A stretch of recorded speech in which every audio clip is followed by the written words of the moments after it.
सबों का learning on tube पे। और दोस्तों, वन लाइनर क्वेश्चंस पे आगे बढ़ते हुए आज हम लोग हिस्ट्री के साथ साथ one liner polity, one liner geography इत्यादि भी कवर करेंगे। क्योंकि वन लाइनर क्वेश्चंस जो होते हैं पढ़ने में आसान होते हैं और जल्दी याद भी हो जाते हैं और भूलते भी नहीं हैं। तो इस कड़ी को और आगे बढ़ाते हैं, पॉलिटी और ज्योग्राफी को भी कवर करते हैं और साथ ही आधुनिक भारत का भी इस पे स्टार्ट होगा। तो चलिए स्टार्ट करते हैं आज से पॉलिटी वन लाइनर। ठीक है।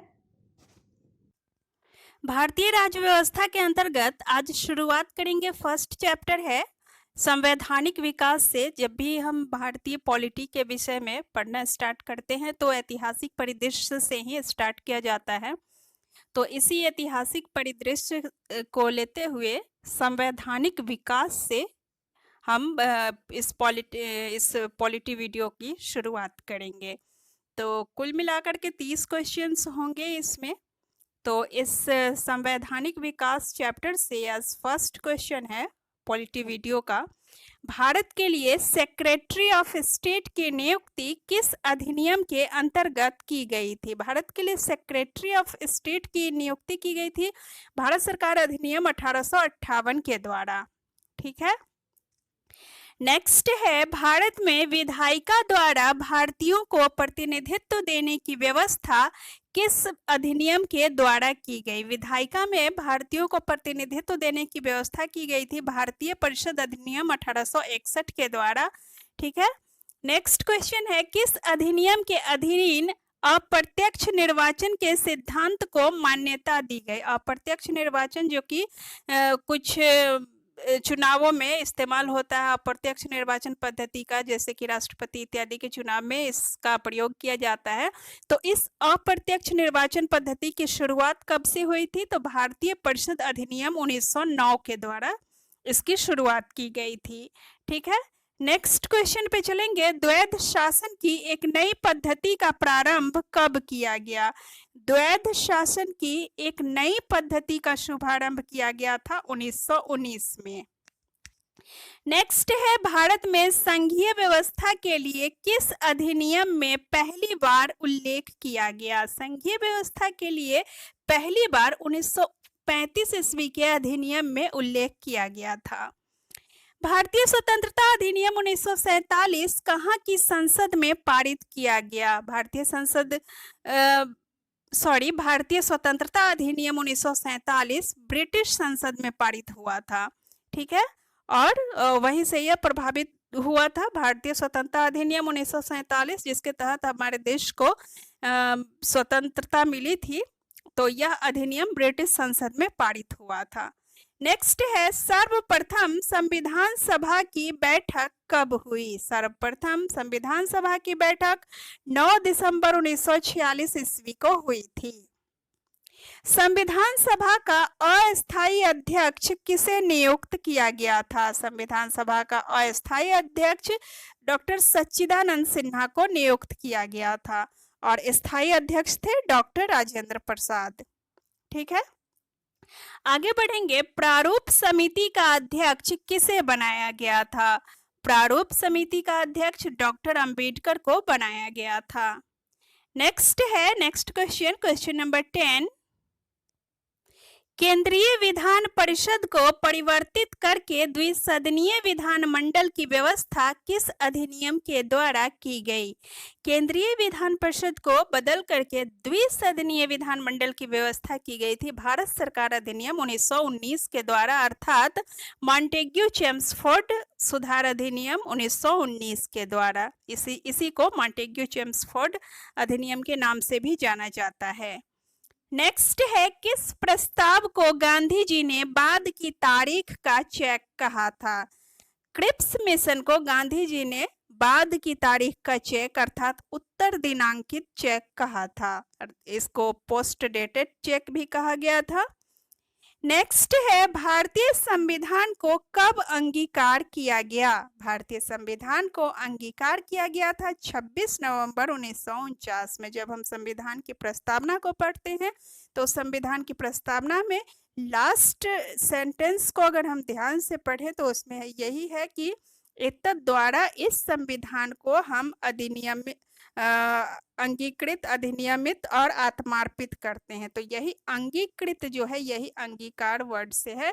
तो अंगीकृत किया गया था 26 नवंबर 1949 में, और यह डेट जो है प्रस्तावना में दी गई है।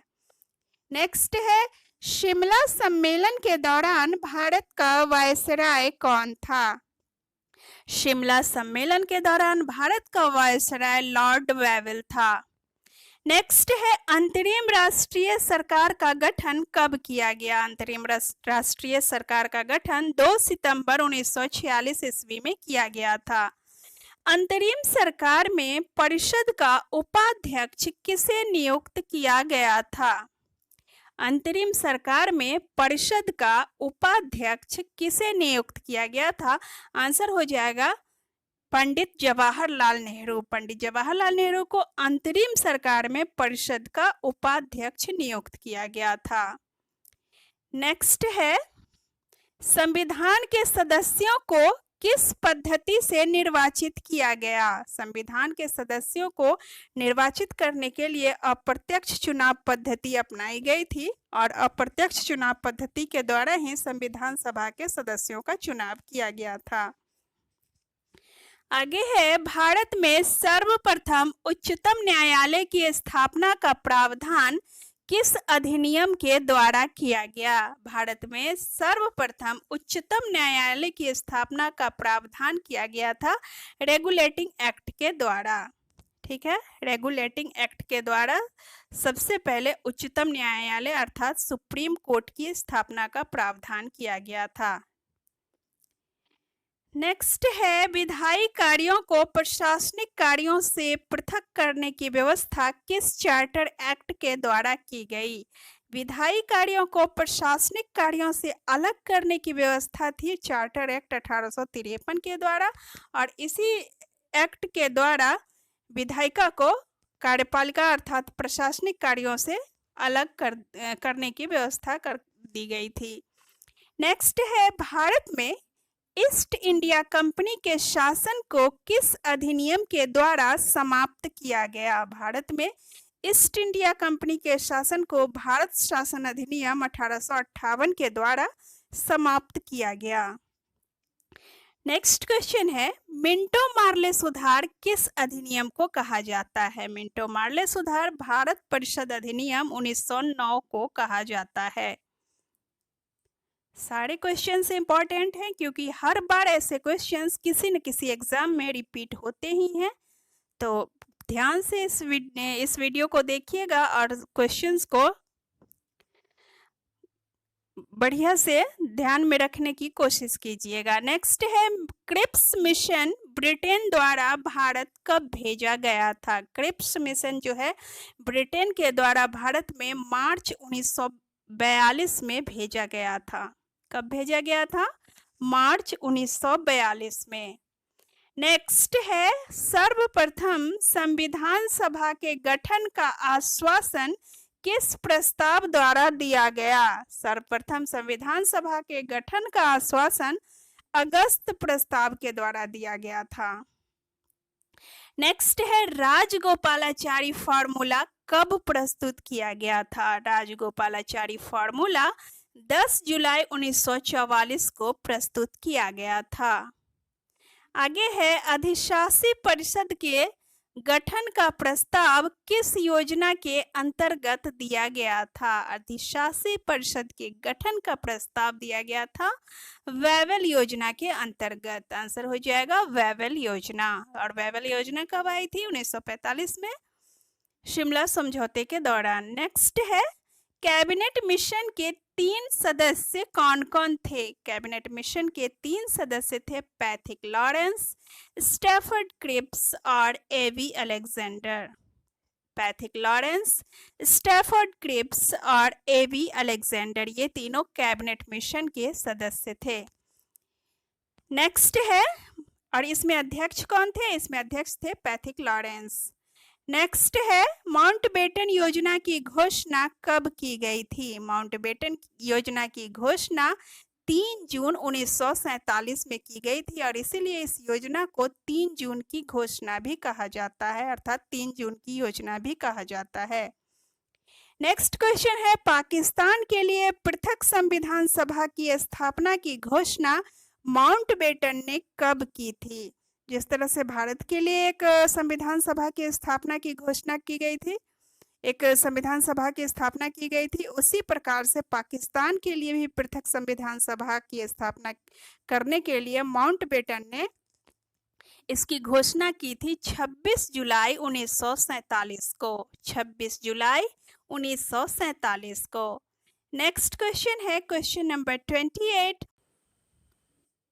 नेक्स्ट क्वेश्चन है, ब्रिटिश प्रधानमंत्री एटली ने भारत को सत्ता सौंपने की घोषणा किस तिथि को की थी? तो ब्रिटिश प्रधानमंत्री एटली ने भारत को सत्ता सौंपने की घोषणा 20 फरवरी 1947 ईस्वी को की थी। नेक्स्ट है, ब्रिटिश सरकार द्वारा अगस्त प्रस्ताव कब पारित किया गया? यह 1940 में पारित किया गया था, अगस्त प्रस्ताव को ब्रिटिश सरकार के द्वारा। नेक्स्ट क्वेश्चन है, संविधान सभा के लिए हुए निर्वाचन में कांग्रेस को कितनी सीटें मिली थी? तो संविधान सभा के लिए जो चुनाव हुए थे उसमें कांग्रेस को कुल मिलाकर के 208 सीटें मिली थी। तो इस तरह से समाप्त होता है ये वीडियो भी। तो ये थे आज के कुछ महत्वपूर्ण प्रश्न। दोस्तों, इसी तरह से नए नए प्रश्न और नए नए वीडियोस आते रहेंगे। बस आप लोग साथ देते रहिए और चैनल को सब्सक्राइब करते रहिए और देखते रहिए लर्निंग ऑन ट्यूब को। Thank you.